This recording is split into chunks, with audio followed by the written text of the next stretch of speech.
The Azimio One Kenya coalition has moved to stem disquiet amongst constituent party members by resolving to be more inclusive in its decision-making. A meeting that was called after 8 parties raised concerns has also stated that there will be no zoning, allowing even the fringe parties to participate in the election. Brenda Wanga reports. ODM party leader and the Azimio One Kenya presidential flag bearer-led Raila Odinga's Thursday meeting was necessitated by complaints raised by 8 of the over 20 parties that make up the Azimio alliance. The parties, including Alfred Mutua's Maendeleo Chapchap and Kivutha Kibwana's Muungano Party, amongst others, had complained of several issues, including exclusion from important matters and decisions. Complaints that were still reverberating across town at a meeting called by one of the parties, Alfred Mutua's Maendeleo Chapchap. So everybody was shortchanged because we just signed a page on the belief that we'll be given the rest of the document because we had been told the contents of the documents. It was explained what is the content. And so we believe that what we are told is the content is the same. So we signed knowing that we'll be given the other one to do a few corrections here and there.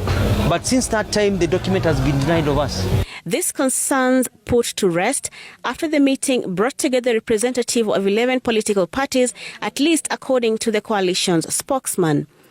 The Azimio One Kenya team also agreed to address inclusivity concerns that had been raised in a communique by the 8 parties. It was decided that the top organ of Azimio, which is the Coalition Council, would have 11 members drawn from the constituents, parties. And we thought that that number is inclusive and that will be able to address this question of inclusion of political parties, whether they are small or large. The parties had also raised issue with alleged plans to implement zoning in the August elections, saying their candidates had already registered to vie for different seats in the elections. Professor Mutua says they need not fear. There has not been zoning of the country for any political party. That any political party is free to campaign and to seek votes. Professor Kivutha Kibwana, who also attended the meeting, says concerns raised by the 8 parties were not meant to cause jitters in the coalition, but to strengthen and rally constituent parties in one unified direction. Sentiments echoed by Charity Ngilu, who says the parties in the coalition are now speaking in one voice with one goal. These political parties have a contribution to make. They want to belong. They have following in the country. And we don't want to fight with we don't want to fight Jubilee, we don't want to fight ODM, we don't want to fight Wiper, because if we do so, then we shall have lost, our sight will not be on the big picture.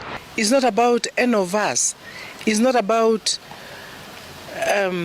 this party or the other party. We came together because we believe that we are like-minded. We did not come together because I want to be this or that.